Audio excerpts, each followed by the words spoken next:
Ladies and gentlemen, welcome to the Vox Podcast with your hosts, Erre and Tim Stafford. Welcome, and hopefully Jesus of Nazareth will make an appearance later in the show. Our Palestinian friend? Yes, he has. We've tried to book him several times, but he says only the Father knows when he's available. So we'll see.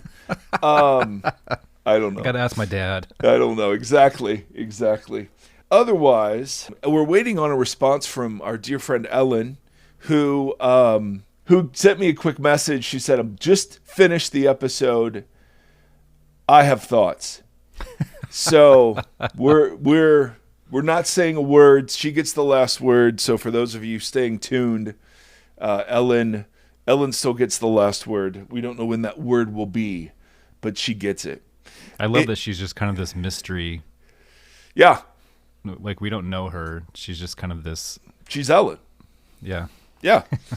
And thoughtful Ellen is what we'll call her. And anyway, I just thought it was awesome.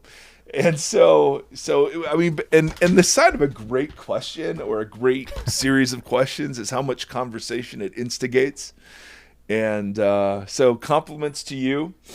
I have a large number of people to thank. Maybe who came into Ellen's defense by becoming Patreon supporters this week.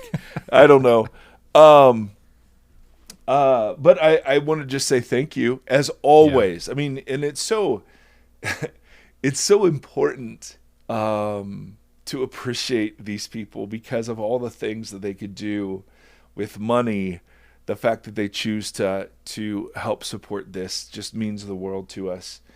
And so Cynthia and Adam and Amy, spelled A-M-I-E, which is maybe the coolest spelling of Amy I've ever seen. Aaron, and then a friend. All right, I got to tell you about this friend. Her name's Terry. When I graduated college years and years ago, I went into investment banking. And I was there, I don't know, 2 or 3 years, and I got, roped in to being a youth pastor out of that. I had no designs ever of working for a church or doing what is classically called ministry.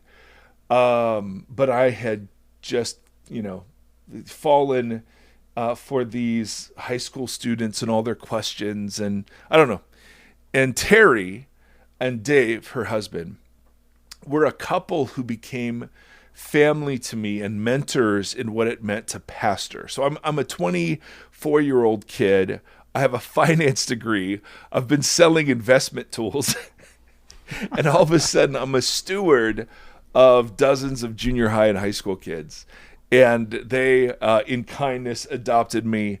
And so it's so fun. I saw her name, and I was just like, oh, Terry Q, what we call Where her. Was this? This was in Oxford, Ohio. So I went to school at Miami, which is in Oxford, Ohio, in the middle of nowhere, town of 15,000.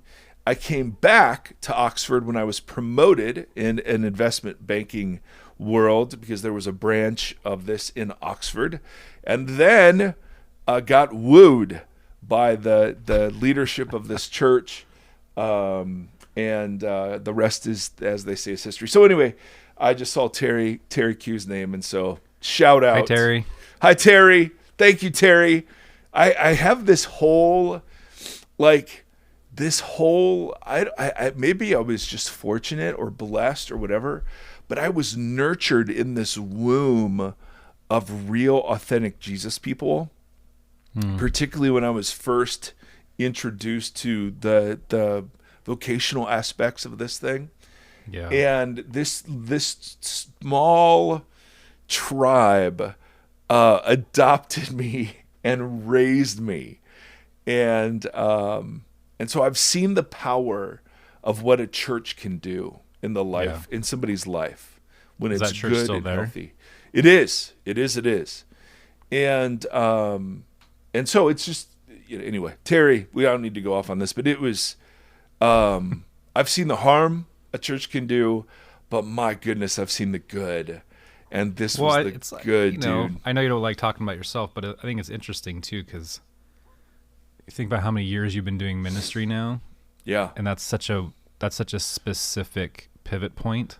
Oh. Like being an investment banker and then having someone be like, "Hey, why don't you come talk to these high school kids?" Like, what a very specific. I mean, that's like maybe not. I don't think I'm going to do that. And you'd probably still be banking. Oh, maybe. Who knows? Well, for me, it was a money issue. I mean, I had always just wanted to be wealthy, and I just gotten a job offer to be an internal wholesaler at this huge bank selling, I think it was bonds or something. And it was close to six figures with bonuses. And the church offered me $17,000 a year to be their first youth pastor. And I had this moment, and I was, I don't know, I was very shockingly, and I say that, fully sarcastically, I was shockingly not super mature in my faith. And so I just, was one of these people, had a great brain and I knew a lot, but it hadn't soaked in anywhere yet. Yeah. And I had this moment where I had a weekend to decide between these two opportunities. And I had a moment where I think I was listening to Alice in Chains, or it was Pearl Jam, or I was something, and I was kind of marginally praying. And there was this moment of clarity where a verse from Jesus, and I wasn't even like that big into the Bible or whatever, but a verse from Jesus just came like zapping into my soul. And it was the verse in the Sermon on the Mount: "You cannot serve both God and money." Mm. And I just started crying. It's like midnight. I'm listening to Dirt, I think, from Alice in Chains, the album. That'll make you cry anyways. Yeah, totally. Down in a hole. I mean, it is the most depressing. Grunge was just so positive and uplifting. And I just start weeping. And I can't tell if it's sorrow, joy, whatever. But I get up the next day and I tell my boss, and he releases me from the 2 weeks because he was a member of this church. Oh, really? And, oh, yeah. The investment banker boss was a member of the church? Yes.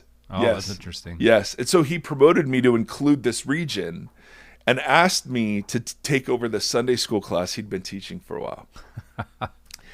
And so, anyway, all that is to say, it's super boring, I know, but for me, that little community was the place where I got incubated into the way of Jesus. That and Alice in Chains. Oh, and they go together. Man, they go together. So anyway, Terry Spatana, awesome. I don't know if it was okay to say her name, but Terry Q is what I called her. All right, Tim, how are you? What's happening in Tim's troubled world, in Tim's troubled mind? Is there anything going on? Tim's troubled times. What did I send you this morning? Oh, I mean, there's boy. always a ton going on, but today I thought it was pretty funny. It was Greta Thunberg. Yes. Right? Is that how you say her last name? The little Yep. Don't say little. Climate change. She's not little. Isn't she preteen, or she's like 15, 16? I don't know what she is. She's a little modern punk is what she is. She rock, yeah. Punk rock. She she tweeted this morning, or she retweeted a story about how scientists have just found this chemical in plastic that is causing human penises to shrink and sperm levels to lower. And so she's like, all she wrote was, "I expect to see you all at the next climate change rally." That's all she said. Well, with linking the article, but I mean, it was pretty good. But then I saw it again this morning from someone else, a guy talking it through, and he's like, "This is a real thing. Plastic is causing human penises to shrink." So, well, Tim, that is definitely a different spin on Tim's troubled times, and we're just gonna let that sit there. I think about the environmental stuff a lot, where I feel like that was like one of the first mandates that we were given was like, hey, every day, and I'm using air quotes, of creation, God was like, did this, and he's like, yeah, this is pretty good. Like, the God who created the universe did each thing is like, this is good. I like this. This is, I'm into this. And then he creates man. And he's like, check this out. You guys take care of this. Be stewards or whatever, like a first mandate. And man, Christians are so like angry about environmental causes. It's so that does trouble me. it troubles me that we don't lead in the environmental conversation. I couldn't agree more. Timothy's troubled heart. I couldn't agree more. And this is one of those areas where I was just raised in American consumption, right? I mean, you just didn't think about throwing things away. And I remember I'm old enough to remember the first sort of recycling programs, and it was such an imposition. Yeah. Oh, just the pain of separating my bottles and, cans out. And it wasn't until, maybe, well, I don't know. When I really began to be fascinated by the earliest chapters in Genesis, that I realized exactly what you're saying. Like, how could we not lead the conversation about them? I mean, literally the first command, fill the earth and subdue it. And subdue, it's a great word, kabosh. And it means bring it into order. It has nothing to do with strip mine it or pollute it. But see, I was also raised with an eschatology, which is the study of last things in theology. I was raised with an eschatology. You said that the creation's going to burn. That God's just going to scrap it and start over. Yep. And so you were justified in abusing and using its resources because God was just going to scrap it. Yeah. And then you realize, in Revelation, it's a new heaven and new earth. But new there doesn't mean that God's creating all new things. He's making all things new. And that's a vastly different conception. And so I'm just adding a little exclamation point to your broadening of this to say, my goodness, you're absolutely right. Why? I just don't, it's like, why wouldn't we be on the leading edge of caring for the immigrant when our Bible is saturated with that? Why wouldn't we be on the leading edge in advocating for peace and nonviolence when our Jesus is saturated with that? Why wouldn't we be on the leading, the foremost voices for creation care when our Bible begins and ends like it does? You know what I mean? It just, it really baffles me. Well, and you can just see, you can trace it back to the way these things have become political, and they've become political because they're economic. There's a theme that's been running through every topic. Yes. And so whether or not you're capitalist or socialist or whateverist, Jesus, it's still true. You cannot serve both God and money. It's just true. Yeah. Look how all these things connect together. Oh my goodness, it's full circle. Well, speaking of circles, today we're going to talk about wheat and weed. And no, Tim, not the weed you're thinking of. Oh.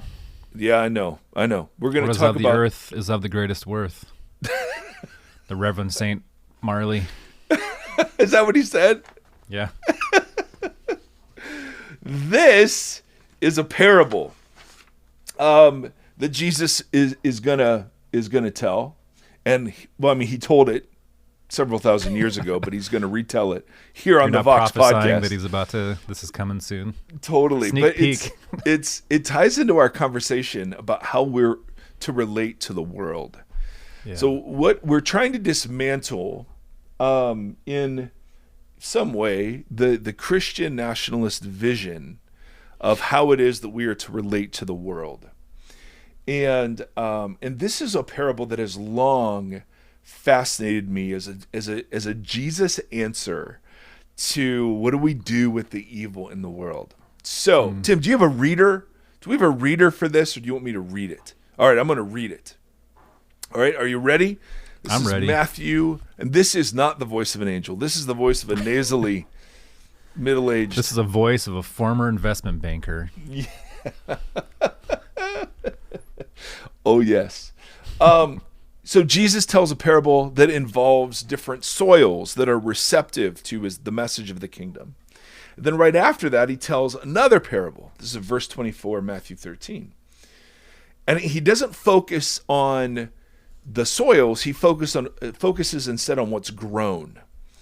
And he says, the kingdom of heaven is like a man who sowed good seed in his field. Now, Jesus, from the previous parable, the good man or the man is the Son of Man, Jesus.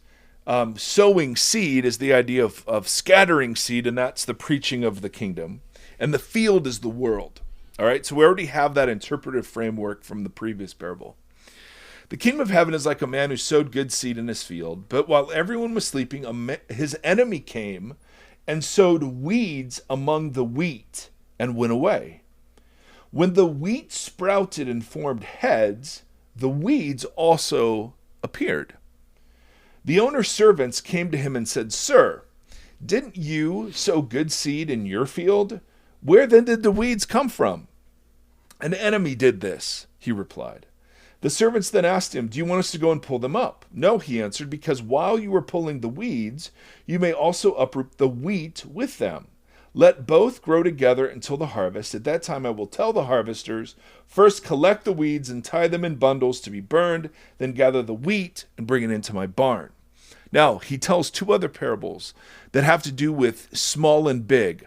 A small pearl is priceless in a net when it's caught, and then a small seed grows into a plant that takes over a field. All of these parables are connected and telling very, very similar stories. But after those two little parables, he then gets asked about, "Hey, explain the parable of the weeds to us." And Jesus answered, "The one who sowed good seed is the Son of Man. The field is the world. The good seed stands for the people of the kingdom. The weeds are the people of the evil one, and the enemy who sows them is the devil. The harvest is the end of the age, and the harvesters are angels. As the weeds are pulled up and burned into the fire, so it will be at the end of the age. The Son of Man will send out his angels. They will weed out of his kingdom everything that causes sin and all who do evil. They will throw them into the blazing furnace where there will be weeping and gnashing of teeth. Then the righteous will shine like the sun in the kingdom of their Father. Whoever has ears, let them hear." Hold on, my wife is calling. Please keep this in. Hello, Jacina. Hi, are you recording? I am recording, honey. You are on the internet right now. Hi, Internet. So what's the best thing about being married to me? Oh, my goodness. I hate it when you put me on the spot. Yeah. As you would say, you can lift heavy things and reach tall places. There it is, ladies and gentlemen. There you have it, ladies and gentlemen. All right, my love, I'll call you later. Okay, bye, Annie. That, when she gets frustrated with me, which is more often than I think I would care to admit, I will often say, "But honey, who would reach tall things and lift the heavy things?" It's like, well, now Nate will. So I'm in danger. I am in danger. Whoa. Can you hear that? I don't know what happened, but all of a sudden my headphones are blaring Blinding Lights by The Weeknd. So if you can't hear that, that's awesome. So anyway, all right, so there's the parable. And of course, these are not images familiar to us because we, of course, are not farmers. But in Roman law, there was a law prohibiting, because farmers shockingly would be competitive with each other, particularly if they're growing the same crop. And the type of weed that is being sown here, Jesus names it, and it's spelled like darnel, but I know it's not pronounced that way. It's Darnel. So I don't know how to pronounce it. It is indistinguishable from wheat until later on in the process. All right, so a key point to the story is until the weeds fully appeared, you had no idea that you were growing false wheat. It's literally called false wheat in your So this field. is a way of sabotaging Another's harvest. another's harvest. Is you go plant these things that grow and look like the wheat, Yes. but takes over, and you don't know it until it's fully grown in your Until it's fully grown. And then the roots are intertwined, Yeah. so you can't pull the weeds without harming the wheat. Yeah, Okay? That's the genius. That's the genius setup here, is that it's indecipherable up until it begins to mature. All right? Now, at some point, you can tell the difference and then you can pull the roots. But Jesus is talking about that phase where you're just now realizing, oh, and you can't, if you yank the weeds out, it could harm the wheat also. All right? Yeah. Now, again, this would have been stock imagery, but that little nuance is so important. And so the farmers have two questions, naturally. And the parable really hinges on the two answers the master gives. All right? First question is, well, where did the weeds come from? And Jesus, of course, says, through the master, an enemy did this. And then the second question, do you want us to go and pull them up? And Jesus replies, no, you may uproot the wheat. Let them grow together until harvest. Right? You see where this sucker's headed, right? It's beautiful. Now, just a bit of background. There are lots of different guesses about, when Matthew wrote this down and wrote it to his communities, 30 or 40 years later.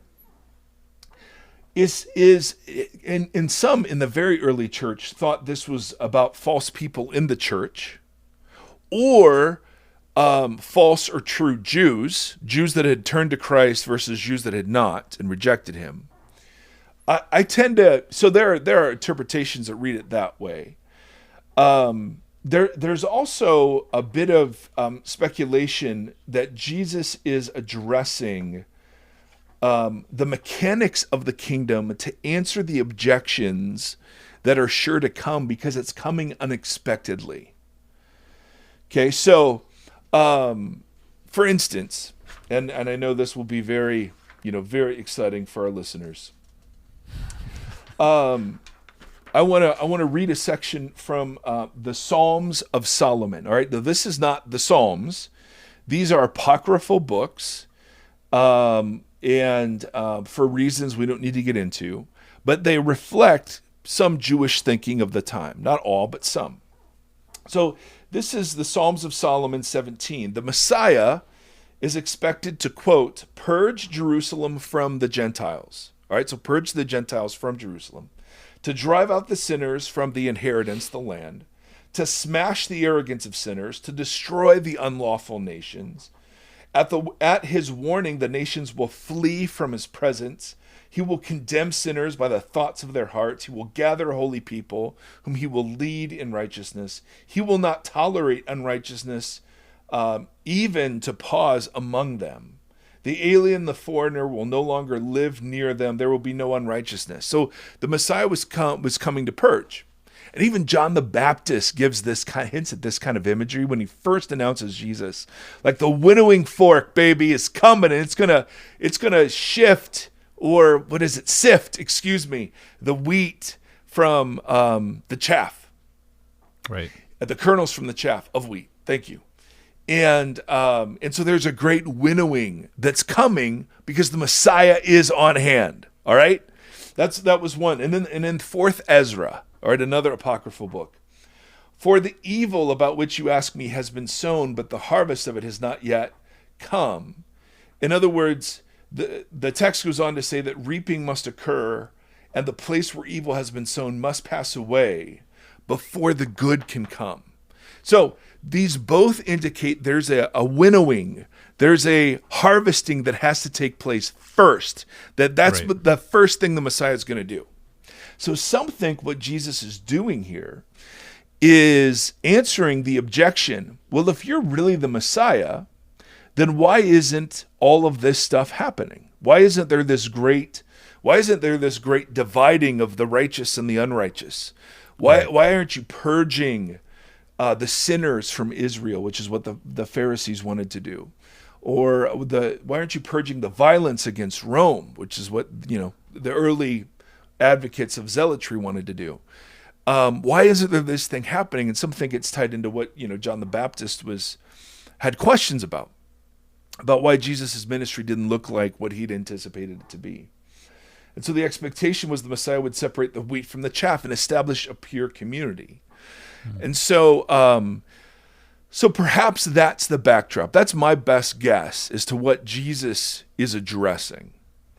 Because in these parables, he seems to be dealing with why isn't all of Israel acknowledging you as Messiah?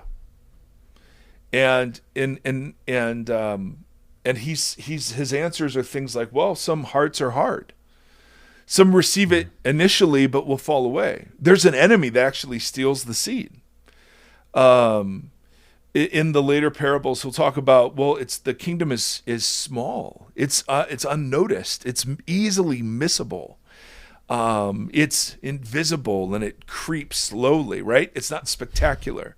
Yeah. But here he seems to give the answer that no, there is a winnowing, there is a judgment that's coming, but that doesn't happen first. What happens first is the sowing of the seed, the preaching of the message of the kingdom, and then everything grows together until the discernment, the great judgment is to come. Does that make sense so far? Yeah. Now, for our purposes, we can totally get into the judgment and the blazing furnace and all that stuff, but those are stock apocalyptic images about the end of the age, all right? And they do matter, but he's not talking about hell as we classically conceive of it. That can be a separate conversation if you want to talk more about that. The bigger thing that Jesus is advocating here is first, and it's in his answers to the two questions. Hey, why are there weeds in the world? And then notice Jesus' answer. An enemy did this. Mm-hmm. So, in other words, there's another agent active in the field than just God. Yeah. So there are things that are happening, and again, just another nail in the coffin of those who see the world as under God's meticulous control. Right. That no, for Jesus, there is an enemy that is not an equal, but certainly is an opposite. Yeah. Who is at work sowing division and lust and pride and murder. And we're willing participants. I mean, this isn't, the beauty of the Bible and its portrayal of evil is that, yes, there are things bigger than just the sum of human evil at work. Right. But we love evil. I mean, the gossipy morsel, the lust, the gluttony, the desire to hoard, like we're they're all such self-serving. They're all directional at yourself. Lust about pleasing yourself. Gluttony about anger when my will is violated. All of that, which is great coming off the Sermon on the Mount, where it's like it's all neighbor. Yeah, exactly. So there's a beautiful picture that not everything going on in the world is the work of God. Right. Well, that's so freaking important, man. Yeah. Because we have some ding-dongs, who are walking around saying all of this evil is done for God's glory. And you're like, that couldn't be you could not pervert the truth more than that, in my view. Now, I realize there's some great brothers and sisters who think this way, and I love them and respect them, and some of them are super, super incredible scholars. And so I'm not nearly on their level. But I have such intuitive and I think exegetical grounds for saying, I just don't see that's how it works. Yeah. So I think that's always important to underscore. There's another agent at work in the field with whom we willingly partner. All right? Yeah. So the second question, and this is the question about Christian nationalism. Well, do you want us to pull up the weeds now? Right. Do you want us to do the judging now? You want us to do the harvesting now? You want us to separate the wheat and the chaff now, baby? Because we're ready. Right? And Jesus' answer, and it's so important to distinguish this right here. Jesus' answer isn't passivity, okay? Jesus resists evil. He transforms evil. He resists it. He fights against it. He heals its after effects. Jesus is never passive, ever. Even in his crucifixion, he says, dude, I could bring down 72,000 freaking angels. I give my life because I give it. I'm not being acted upon here. Right. Oh, so he's never passive. But what Jesus advocates instead of passivity is patience. And even though that was a great Guns N' Roses song, it is the very least of my favorite attributes in the world to practice, right? So he says, let them grow together. In other words, you don't know yet because it's still too early. You don't know the wheat from the weeds. Because the wheat and the weeds often are indiscernible until they are mature, right? So is the fear, or not fear, but is the warrant to be patient because of harming the crop? Oh, it's both. It's both of harming you could harm the crop, but I think implicitly Jesus is also saying you're not good judges of whose crop and who's not. Right. Right. You're just gonna run out there with your pitchforks. What's the thing called that the Grim Reaper has? Yes, your scythe. Sith. Darth Reaper has that one. Yes. So Just this chopping is things down. totally. Now, I'm studying this, and then at the same time, I'm reading a book called The Patient Ferment of the Early Church. Now, if that Title. doesn't ring your bell as an incredible title, I can't help you. The Improbable Rise of Christianity in the Roman Empire. Alan Creeder, I think is how you pronounce it. He is an Anabaptist, a Mennonite, PhD, Harvard. And so I am always fascinated by how we account for how Christianity, this peasant movement, grew when there were so many social disincentives. Because being a Christian didn't help you with status, honor, or power. It didn't make you wealthy. In fact, it brought you under suspicion. You were gossiped about. You were lied about. Later in the empire, of course, you were in danger of being martyred and persecuted. Yeah. You were not advantaged in any way, shape, or form by calling yourself Christian. Now, Roman religion was infinitely tolerant. As long as you acknowledged the deity of Roma, the city, and its emperor, you could worship any damn thing you wanted. Right. And the only exception to that I know of was the Jews. And so as long as Christianity was thought to be another Jewish sect, it was given the protections afforded the Jews. But when the Jews and the Christians started disagreeing, it became, whether or not, this was helped along by the opponents of Christianity or not, the empire realized we're dealing with a separate thing here. And then a persecution very much became, it went from being sort of wide, far-reaching and widespread to being much more systematic and intentional. At first it was just ad hoc, and we have Roman correspondence between different leaders about how do we deal with Christians, and it's all. I find all of that super fascinating. Yeah. And there are different answers. A guy named Rodney Stark wrote a really called The Rise of Christianity, incredible book that just talks about the sociology of the Christian religion. The fact that women and slaves were permitted, and just how many women and slaves were out there. Yeah. The fact that they adopted infants that were left out to die. And then catechized them into new families. So it's interesting. He's playing a numbers game. There's another take that had to do with exorcisms. Christianizing the Roman Empire, I think, is the name of that one.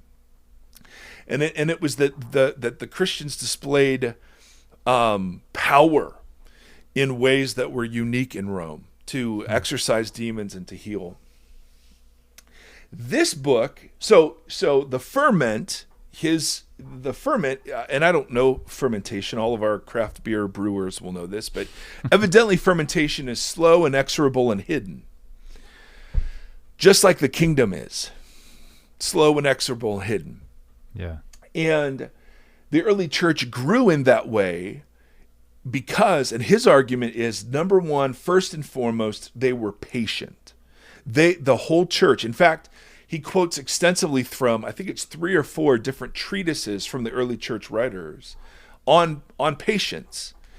And it's, I'm halfway through it. It's a thick read, but I just want to read some of his conclusions, because if what Jesus is teaching us is not passivity in the presence of evil, but patience in the presence of evil, then this really dovetails really incredibly into the material this guy's going over. All right, so let me just go through kind of quickly some of the things he's arguing. And again, I haven't finished it, so maybe he says it better or I'm misunderstanding him or something. But first, and fundamentally, because God's people were rooted in patience, that God was at work, it was slow and inexorable, right, and hidden. They did not have to control events. They did not have to be anxious or in a hurry, and they never had to use force. Okay? Yeah. No, just take that. You just take that lifestyle away from the book, and you're like, well, how much of our Christianity is already ruled out? Yeah. Right? Yeah. So they would argue from the patience of God. I mean, and Paul even hints at this in Romans. He's like, dude, no. It was Paul's speech in Athens. He's like, now, to the Athenians, he says, now God is calling the nations everywhere to repent. Although, for generations, he's left the sins of the nations. He's let them go unpunished. Or Paul talks about it like in the fullness of time, Jesus was sent.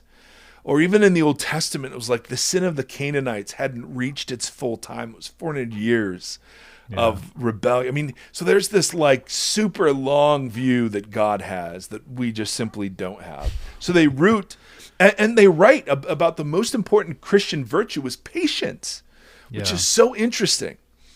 And so it's rooted in God's character. But secondly, when you look at Jesus, okay, think about how patient Jesus was. He kept a low profile, super humble beginnings, and most of his life wasn't even in the spotlight, for crying out loud. Yeah. We have one anecdote from before he's 30. Right. I mean, that's crazy, right? He bore insult and mockery without returning them in kind. He never, ever forced or manipulated people. He never used rhetorical jujitsu to manipulate. He shared a meal with anyone. He refrained from calling down angels. He rejected revenge. He healed and forgave the servants of his enemies and his enemies themselves. I mean, is there not a greater picture of divine patience than how Jesus of Nazareth conducted himself while on earth? Then they begin to argue for what patience does in people. Patience is outside it means we refuse to think that things are in our control. So we live, and this is from the book, we live a patient lifestyle. We trust God and do not manipulate outcomes. I've been a part of church services where we would seed the audience with people who were going to be baptized so that people who might spontaneously be baptized would feel more comfortable. Yeah. Yeah. Now we let people know we were doing that. We didn't hide that. Okay. But yeah, we would have people already baptized who would sit in the or who were going to be baptized, and we knew ahead of time they were going to be baptized. We'd have them sit out there and come forward, right? So that if you wanted to, you wouldn't feel like every eye on you. Yeah. I read of other churches that would plant people and not tell anybody they were planted. All right, and then boast about how many there were. So yeah. Either way, you're managing outcomes, right? On just such a trivial example. I mean, the Western church is built on managing outcomes. So patience is not human control. Patience is not in a hurry. It requires people living at the pace given by God, accepting incompleteness and waiting. Yeah. Oh my goodness, dude. That means, think about how we treat each other if you approach each other from that point of view. I accept your incompleteness. Right? I accept my incompleteness. Right. I mean, how much of our Jesus judging is because we're just looking at a narrow sliver of behavior, but we don't have the prequel in mind or the sequel in mind or the long view in mind. It's nope, you need to do it now. Here's your 3 steps. Bam. Yeah. Just like building IKEA furniture, baby. Same steps every time. They argue patience is unconventional, and this again is from the book. It reconfigures behavior according to Jesus' teaching, now, especially in 3 areas, and these are the big ones for America: wealth, sex, and power. If you're patient, you don't always have to get your way. Right. If you're patient, you don't always have to win. And if you're patient, you don't always have to get your desires met. Yeah. Damn. Ooh. I mean, so so that's the first part of it. The second part of the book is how did they have communities built so that they nurtured these kinds of people? Yeah. Yep. I was going to ask that. And so they were, so he gets into catechizing and how long it would take for you to even get to be baptized. Yeah. If you were a candidate for baptism, in some cases it was 1 or 2 years of scrutiny of your life, of adherence to the teachings of Jesus. You were allowed.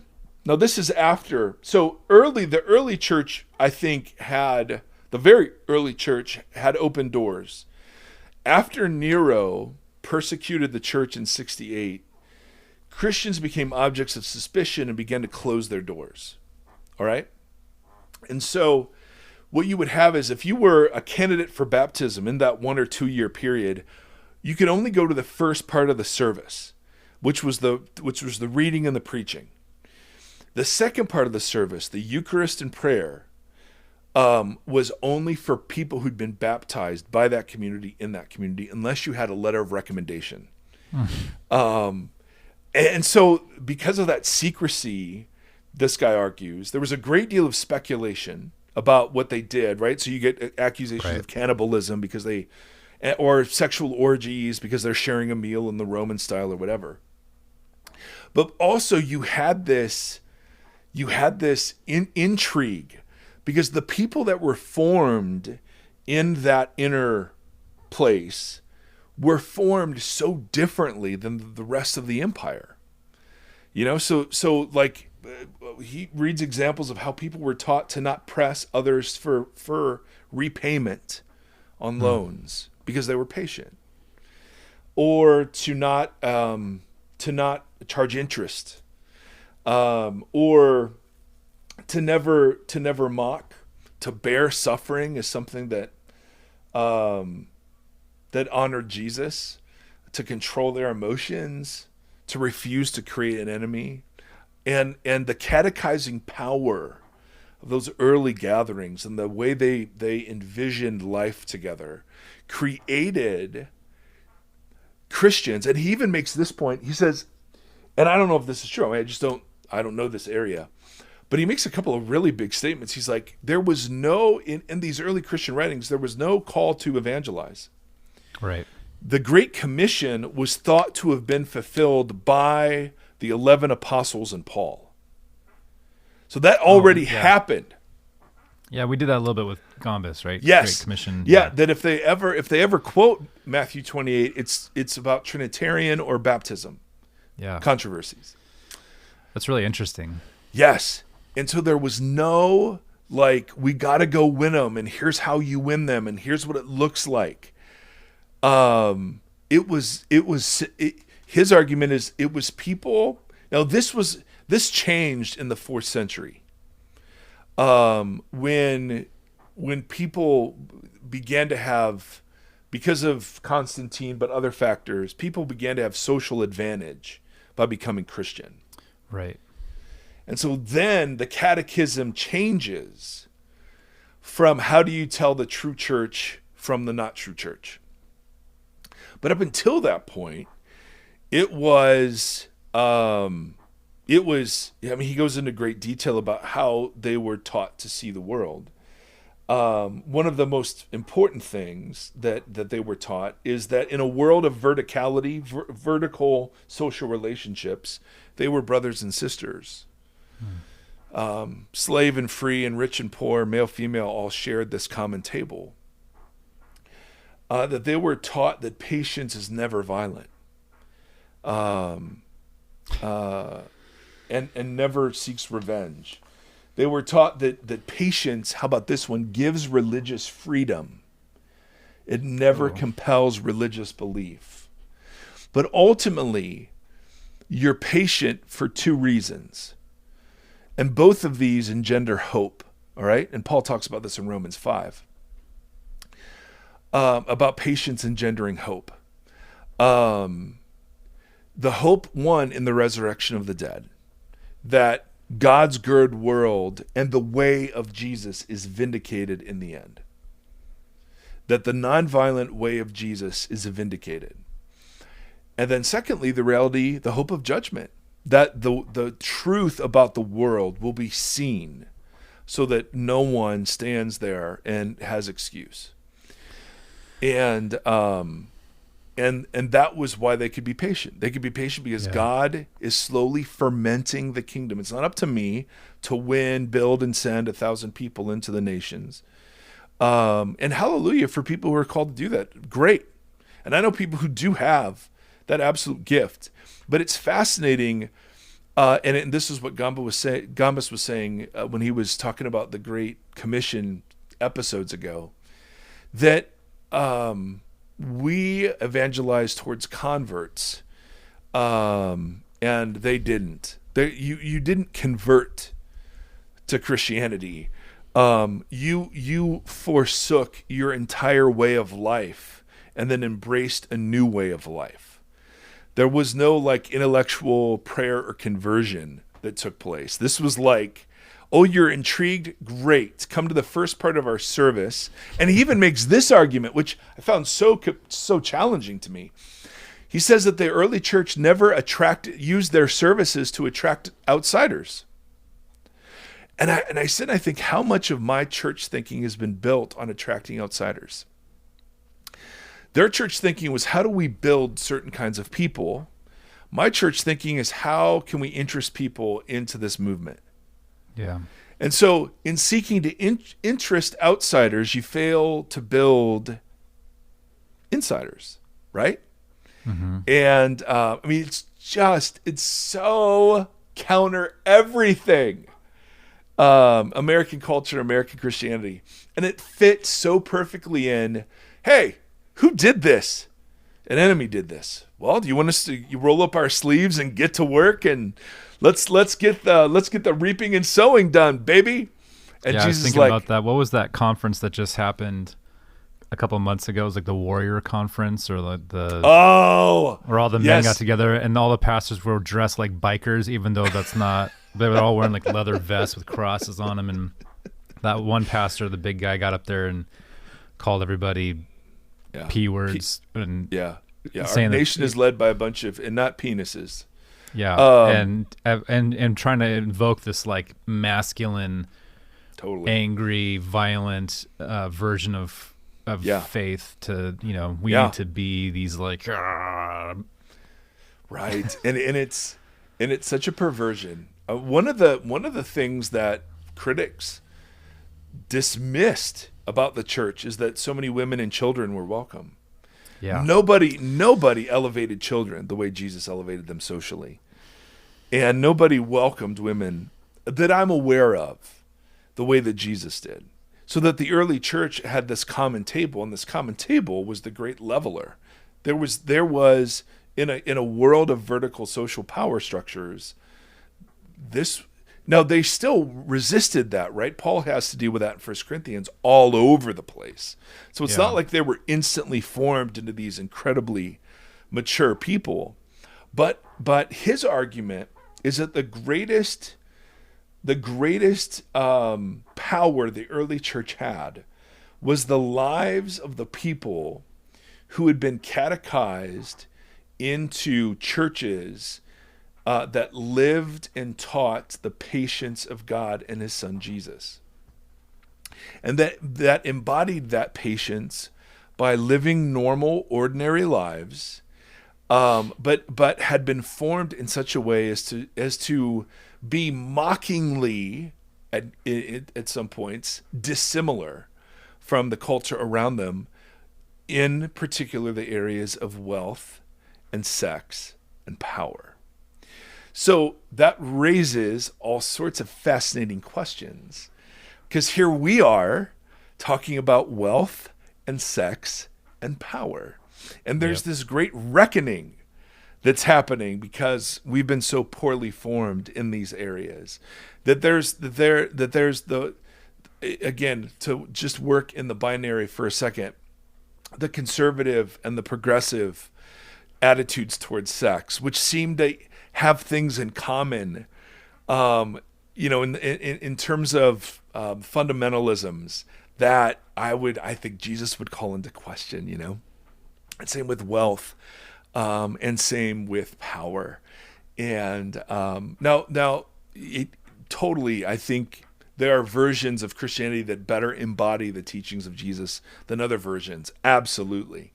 But it's fascinating to me that those are still the issues, and that we either adhere to these things with such angry rigidity or such open-minded flexibility that they've lost their ability to be a beautiful counterculture in either direction.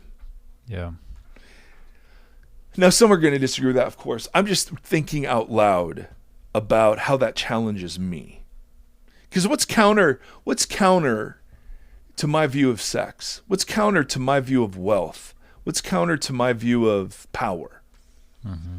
You know what I mean? Like if this was distinct about the early church, and I mean distinct in a beautiful way. I don't mean distinct in this is the grossest thing I've ever heard way, like you find in so much American evangelicalism. You know what I mean? Yeah, I mean, I was thinking that we had that episode a while ago with the sex therapist that everybody got mad at me and Bonnie about. Oh, Celeste. Yeah, what was that? Yeah, I remember. One of the things that she said that was really that I took away and it's nothing that's that profound, but it stuck with me, was she was talking about how sex is not a need. It's something that we want and that we enjoy and that we experience, but it's not a need. Like you need oxygen, you need water, but you don't need sex. But we treat it like a need on both positive and really negative, or in a positive thinking way and in a negative thinking way. And so we do that with wealth and power too, or we kind of make it these like the things that we need. Yeah, and it's an interesting. Patience. The idea of patience is really counter to that. Like, the idea of waiting and being patient versus the hunger of need they're very counter ideologies. This whole thing opens like a gazillion questions.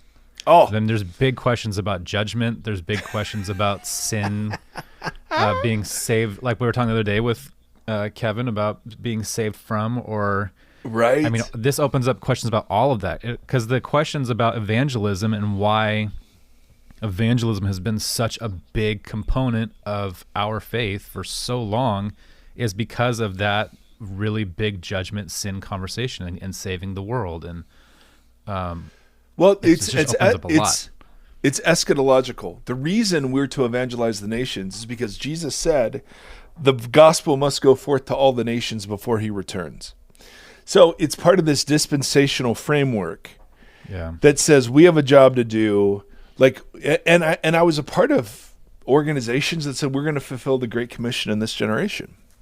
What they meant is that every single person on earth had the opportunity to hear the gospel. Yeah. And which, seems like a lot of pressure. But so many of Paul's, but particularly Jesus's metaphors about the kingdom were agricultural. And I mean, think about what's my responsibility as a kingdom person, or as someone who wants to be a kingdom person, right? I look around and I see weeds, but Jesus is constantly saying, look for the weeds in your own heart before you deal with any weeds out there. I want to pull weeds. And there's some biblical permission given to the community that there are some acts of a repetitive and public nature that malform a community that have to be dealt with. Yeah. But it's not an ultimate judgment. It's the hope of restoration, right? It's the going 1-to-1 and then bringing someone, and then there's even patience in that idea. Yes, exactly. There's patience in that idea. Man, it's such a I feel like this could be a whole series. Isn't it wonderful? So I have this parable in the back of my mind, and I pick up this book, and I'm like, holy moly, does this thing go together? So anyway, I know I've done a ton of talking, Timothy, but it was it captured my imaginings, because I want to live as if the kingdom is slow, hidden, and inexorable. That it does not rely on my moral goodness today.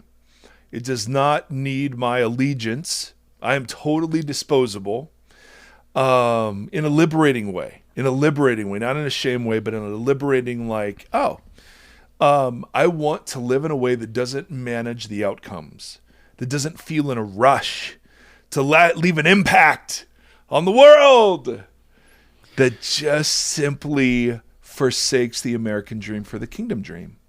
Yeah. Right? I mean, I was just having this conversation 2 nights ago, trying to figure out what church is supposed, we're trying to figure out as the pandemic is starting to wind down. Like I'm 50% vaccinated now, and the vaccines are rolling out. There's an end in view, and life is going to somewhat go back to normal. And trying to figure out, we've had a year to reflect on what church means and what church should be, and if church is relevant, and all of this stuff. And as we've talked about, this has been a revelatory season for the church, exposing so much, and for our nation exposing so much, and what is important. And this what you just brought was unknowingly central to that conversation, because we were trying to figure out how, as a community, do we exist in our town, and what that's supposed to look like, and what is ministry. When I'm talking with my friend about Young Life and stuff, what is that supposed to look like? And right, it's all, I don't know. I was thinking about the patience thing, and this is such a dumb example, but I always think about this. And there's that movie Dogma that Kevin Smith made. Yeah. And it's fairly heretical and very vulgar. So I'm not recommending that everybody goes and watches it, but Alanis Morissette plays God, though, right? Alanis Morissette is God, and it's kind of an interesting depiction of God. It's thought-provoking, but Chris Rock plays the 13th disciple, who was left out of the Bible because he's black. And he comes down, he's walking with these guys through whatever. And so they're sitting out one night, and they ask him what Jesus was like. They're like, hey, man, what was Jesus like? And he says that they would sit around the campfire, and they would all just be kind of doing what friends do, especially friends who are journeying around. They'd just be talking about life and what they're doing and that kind of stuff. And they said that Jesus just loved to sit there silent and listen to people. He just really dug humanity, and really was loved to listen to their stories and that kind of stuff. And there's something about that always sat with me, because in a weird way, you can picture the way you're describing him, this nomadic guy who said, don't go tell people about this miracle that I just did, and was really invested in his community, and was really invested in the the immediate with one another and talking about all this stuff. And there's something that's really profound about this guy that was really about God being so invested and so interested and so like patient and curious about humanity. There's something to that I think is really actually kind of profound and interesting to That's really think cool, about. man. There's also a big rubber monster made out of poop that was called the Golgotha monster and that kind of stuff too. So it's really Great. I'm not Great. recommending everybody goes and watches it, but there was things that stuck with me for some reason. Yeah, no, that's so interesting, man. Yes. I think that's a beautiful image. But when we're talking about how to relate, so we had Ellen's really articulate thoughts. I just don't see anything in there about becoming a mover or shaker for the sake of the field. What I see in there is if you are a mover and shaker, then do it in a way that's far different. So Paul will counsel, stay where you are in life. You don't have to go up or down. Just stay where you are. Stay where God has planted you. So many questions. Right? And who knows? I mean, anyway, I love this image of the patient ferment, that the kingdom is advancing, and my job is to be formed into the kind of person who through their life, and sometimes they're talking, offers an alternative to the world. Yeah. And I've been personally on the parts of that are good, and I've also been on the parts of that bring shame to Jesus. You know what I mean? I've been both, and that he is patient even with us. Yeah. To use us however he does in the midst of our own brokenness and journey and failure and whatever.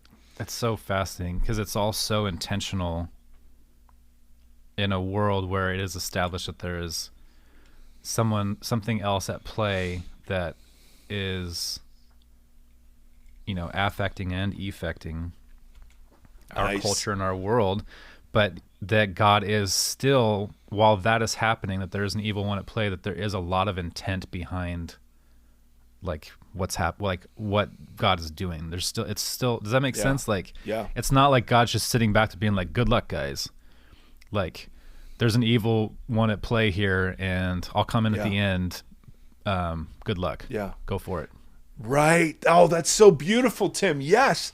The hope, and this is so good because I was taught, again, eschatologically, that the world was going to get worse. And so it's going to hell in a handbasket, and every generation is worse. And that's not true. It's always been this bad, and it's always been this good. We're growing and improving, and we're just as awful as we always have been. And both are true. Both are true. There isn't this great downward spiral. It's just the human spiral. We're just able to hurt larger and larger portions of our, human population at a time. But the sex and money and power have always been the issues. It just we can do more damage now with our tech. And I just thought that was so profoundly reassuring because, Tim, what you're saying is it looks like evil is winning. It looks like I have to be in fervent activism because, holy hell, there's nothing else that's going to change this. And I think there's some truth to that. Jesus isn't teaching us to be passive in the face of evil. But there is a frenetic hopelessness that characterizes much of what we do in Jesus' name. That hey, we're going to do this big thing. Jesus, come on, bless it. And I don't know. I think there's a way to work in the world that comes from that sort of patient. Let them grow together. Now that doesn't. That's the mean, yeast, again, right? That's the Yes. yeast. That's also Yes. part of this. Yep. Because I think about that patient community together. doing this patiently, living together, growing together, being transformed together, and then what that looks like in a larger community. Yeah. Like, yep. Well, and one more thing about COVID, and this was from the book, and then we're done. I didn't realize I'd rambled on so long. what was in here? I had no clue. But we've had a year, and the fascinating thing has been how much time and energy we have spent trying to connect people to the community rather than figuring out ways to help the people who needed help. In other words, how much even in our declining budgets and, man and woman power hours was still dedicated to screens versus, hey, how do we, with great ingenuity, think about, okay, this pandemic is affecting these people disproportionately. How do we help? Do you know what I'm saying? Even then, our idolatry was revealed. We just thought, how can we have a cooler online experience versus how do we genuinely be helpful? And I know that's such a cliche thing to say, but reading this, it just struck me. It never occurred to me. That's the foremost question. What I was talking about, and I was consulting with churches about or doing whatever, was, okay, how do we do podcasts, and how do we live stream, and how do we, and my goodness, what an ass I am. It never just dawned, hey, how do I extend kindness to my neighbors right now? And do that as a church. Or how do we form people who are like that like in the Roman Empire, everyone else left when the plague happened, they rushed in. Yeah. Would I be willing to get COVID for the sake of serving my neighbor? They were. And they counted it, not all of them, but they're recorded as counting it joy to do so. And all I've done is just spent making sure I enforced my rights. Well, I've spent all my time complaining about the weeds. Oh, that's good. That's good. Both very fruitful endeavors. Yeah, see, yes, and I can too, man. Because they're just, the problem though is once I start complaining there, then I just have to weed my heart. Right? Yeah, because I just rile myself up to no end, to no good end. Yeah. So I want to start asking questions about how do we form a small group of people, and how do I get formed with and by a small group of people to become the kind of person that would be willing to get COVID, not irrationally and dumb like Jesus is my vaccine. But discernment's still the key to the we're not called. It's not just reckless like disregard. I mean, we don't. Jesus was clear. We don't test God like that. But if it were, hey, this woman she's coughing. She's got a fever. She needs a ride to the hospital. Yeah. Would I be willing to take her? Would I even pay attention to notice? It's becoming those kinds of people. Anyway, all right, we're done. We're done. Too much conviction. We're done. Timothy, last thoughts? No, I mean, I have a gazillion questions from this, but they're all multiple hour-long conversations, I'm sure. Isn't it wonderful? It is. And I constantly, through the whole Sermon on the Mount, and even with this, like, I just always feel on the cusp of, like, revelation. You know what I mean? Like, I feel like I'm getting to peek behind the curtain and be like, oh, that's what it is? Oh, that's cool. And then I'm back into, like, the, seeing all the ding-dongs doing their thing, and then I come back and I look behind the curtain again. I'm like, oh, that's cool. Your brain, it's kind of like on the tip of your tongue thing where you're like, it's just it's just close. a little bit out of reach, but you're just like, I can kind of remember it, I can kind of taste it. And it's like, that's how I feel with all this, where it's like, everything lines up so well, links so well. You see Jesus being so intentional and doing such great work of trying to teach us how to coexist and love each other and be effective and affective, and it just feels, I've just been so indoctrinated with a different version that it's so hard to be undiscipled and then fight and figure out how to be rediscipled. Good last words, Timothy. And with that, friends, we will close. Thank you for listening. Thank you for sticking with us through an hour-long episode. It is a great honor to do this together with you. Until next time, friends.